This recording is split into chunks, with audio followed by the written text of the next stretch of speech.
ልጅ ያለሁኝ እናትና አባቴ በጣም ይጣሉ ነበር። አባቴ አስካሪ መጠጥ እየጠጣ እናቴን ሁል ጊዜ ይደበድባት ነበር። ያንን ሁሉ የእናቴን ስቃይ ስላየሁኝ ትዳር በጣም ነው የምጠላው። ባል አላገባም ብዬም እያለሁኝ አሁን ቤተሰብ እንዳገባ እየጨቀጨቀኝ ነው። እኔ ግን ማግባት አልፈልግም፣ ምን ይመክሩኛል የሚል ጥያቄ ነው። ትዳር ላይ አለመግባባት ሊፈጠር ይችላል። አይደለም ለረጅም ጊዜ ትዳር ላይ አብረው ሲኖሩ ቀርቶ መንገድ እየተላለፉ ሁሉ ከሰዎች የሚጋጩበት አጋጣሚ ይከሰታል። አንድ ቤት ላይ በተለያዩ ጉዳዮች የተገናኙ አብረው የበሉ አብረው የጠጡ የሚያጋጩ ነገሮች ሊፈጠሩ ይችላል። ወላከን ባል ሰብር ሊያደርግ ይገባዋል። ለቤተሰቦቹ ሊያዝንና ሊችላቸው ይገባል። ጥፋት ባየ ቁጥር ሁሉ ሊናገር እርምጃ ለመውሰድ ሊቸኩል አይገባም። ሚስትም ባለቤቷ የሚወደውና የሚጠላውን ለይታ ልታውቅ ይገባታል። ስታጠፋም ይቅርታ መጠየቅ ይኖርባታል። በዚህ መልኩ ካልሆነ በስተቀር ህይወት ሊስተካከል አይችልም። ሙሉ ሆኖ የተፈጠረ ማንም የለም። አንዱ የሌላኛውን ደካማ ጎን ሊሸፍንና ሊጠገን ይገባል። ሊወያዩ ይገባቸዋል።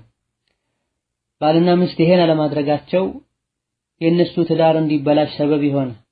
ቤቱ ሰላም መጥፋቱ ልጆቻቸው ወደፊት ተመሳሳይ ዕጣ ፈንታ እንዲገጥማቸው ሰበብ ይሆናል። አባቱ ሁሌ ሲጨቃጨቅና ሲደባደብ ያየ ህፃን ልጅ ወደፊት ሲያድግም አባቱ ሲያደርግ የነበረውን ማድረግ ይቀላል። ሁሌ እናቷን አባቷ ሲጨቀጭቅ የምታይ ሴት ልጅም ወደፊት ትዳር በምትይዝበት ጊዜ እሷም እንዲህ ነገር እንደሚገጥማት ማሰብና መጨነቁ አይቀር። ስለዚህ ለራሳቸው ሲሉ ለወደፊት ልጆቻቸው ህይወትም ሲሉ ባለትዳሮች በመልካም ሊናኗሩ ይገባቸዋል። የተቀያየሙበት ሁኔታ ካለም በግል ቁጭ ብለው ተያይተው ሊፈቱ ይገባቸዋል። ሴቶቻቸውን ዝም ብለው የሚደበድቡ ወንዶች ጥሩ ሰዎች እንዳልሆኑ ነቢያችን ተናግረዋል አለይሂ ሰላቱ ወሰላም። ወላጆች ባጠፉት ጥፋት ደግሞ ልጆች የራሳቸውን ህይወት ሊያበላሹ ጭራሽ አይገባም። ያንቺ አባት እናትሽን ያስቸግር ነበር ማለት ሁሉም ወንድ ሴቶችን ያስቸግራል ማለት አይደለም። አላህ ተባረከ ወተዓላ መልካም የሆነን ህይወት እንዲወፍቅሽ ዱዓ ከማድረግ ጋር ኢማን ያለው አኽላቅ ያለው ቤተሰቦቹ ጥሩ የሆኑ ወንድ ከመጣ ልትቀበይና ትዳር ልታደርግ ይገባል። ትዳርን ትቶ መኖር በዲን የተከለከለ ነው፣ አይፈቀድም። እንደዚሁ ደግሞ ወንዱ እንኳን ጥሩ ባይባል አንቺ ጥሩ ሰው ከሆንሽ ታጋሽ ሰው ከሆንሽ ቤትሽን አስተካክለሽ መምራት ትችያለሽ። አላህ እንዲያስተካክለው ዱዓ ማድረግ ትችያለሽ። ካሉ ከዘመኑ ፊትናዎች አንፃር ያለ ትዳር ከመኖር ብዙ ችግሮች እንኳን ቢኖሩበት ባለ ትዳር ሆኖ ከትዳር አጋር ጋር ህይወት መምራት የተሻለ። በአንድ በኩል ብዙ መጥፎ ጎኖች ቢኖሩትም ውስጡ ላይ ብዙ መልካም ነገሮች ይኖራል። መሐላውን በተመለከተ ነቢያችን አለይሂ ሰላቱ ወሰላም አንድ ነገር አላደርግም ብሎ የማለ ሰው ከዛ በኋላ ማድረጉ መልካም ሆኖ ካገኘው ለመሐላው ከፋራ አውጥቶ ያድርግ ብለዋል። በአንድ ጉዳይ ላይ በተደጋጋሚ እንኳን ቢምሉ ከፋራ አውጥተው ደግሞ እስካልማሉ ድረስ ለሁሉም ላለፉ መሐላዎች አንድ ከፋራ ይበቃል።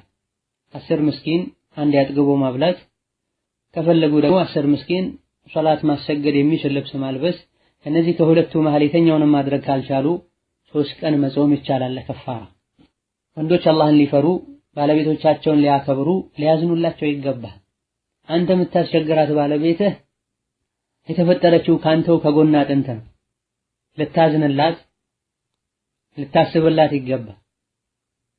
ይሄን ማድረግ የተውክ እንደሆነ የሥራህን አላህ ተባረከ ወተዓላ ከአኺራ በፊት ዱንያ ላይ ይሰጥሃል። የተበዳይ ዱዓ መቅቡል ነው ብሏል ነብዩ ሰለላሁ ዐለይሂ ወሰለም። በተለይ ዘመድ የላትም የሚከላከልላት የሚከራከርላት የለም ብለህ ከሆነ የምታደርገው አላህ ከማንም በላይ ነው፣ ሁሉንም ያያል ይሰማል። አልጀዛኡ ሚን ጂንሲል ዐመል ተብሏልና አንተ ሚስትህን እንደምታሰቃየው እህትህም የሚያሰቃይ ባል አላህ ሊሰልጥብህ ይችላል። ሴት ልጅህን የሚያሰቃይ ወንድ አላህ ሊሰልጥብህ ይችላል። ለእህትህ ለልጅህ ለእናትህ ማትወደውን ነገር ባለቤትህ ላይ ሙስሊም እህትህ ላይ ልታደርግ አይገባም። እንደዚህ አይነት ግፈኛ ባሎች በሚያጠፉት ጥፋት ብዙ ሰዎች ብዙ እህቶች ትዳርን እየጠሉ ነው። ውጪ ሲወጡ ደግና መልካም የሚሆኑ እቤት ሲገቡ አህዋላቸው የሚቀየር አውሬ የሚሆኑ ሰዎች አሉ። ይሄ የመጥፎነት ምልክት ነው። ነብዩ ሰለላሁ ዐለይሂ ወሰለም ከእናንተ ውስጥ ጥሩ ሰው ማለት ለቤተሰቡ ጥሩ የሆነ ነው፣ እኔ ለቤተሰቦቼ ጥሩ ነኝ ብለው ሰለላሁ ዐለይሂ ወሰለም አርአያችን እሳቸውን ልናደርግ ይገባል። ለባለቤቶቻቸው እንዴት ደግ እንደነበሩ ቤት ሲሆኑ ምን ያደርጉ እንደነበረ ሲራቸው ላይ ተቀምጧል። ከባለቤቶቻቸው ጋር አብረው ይበሉ ነበር፣ ይቀልዱ ይጫወቱ ነበር። ባለቤቶቻቸውን ለማዝናናት የሚያደርጓቸው ነገሮችም ነበር።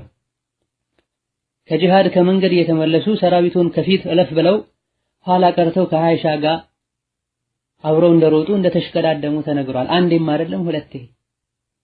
ይሄን ረሂም የሆኑትን የነቢዩን ሰለላሁ ዐለይሂ ወሰለም ሱና መከተል ትተን ወንድ ቆፍጣና መሆን አለበት፣ ከቤተሰቡ ጋር መቀለድ መጫወት የለበትም የሚል የጃሂል አባባል መሰረት አድርገን ልንጓዝ አይገባም።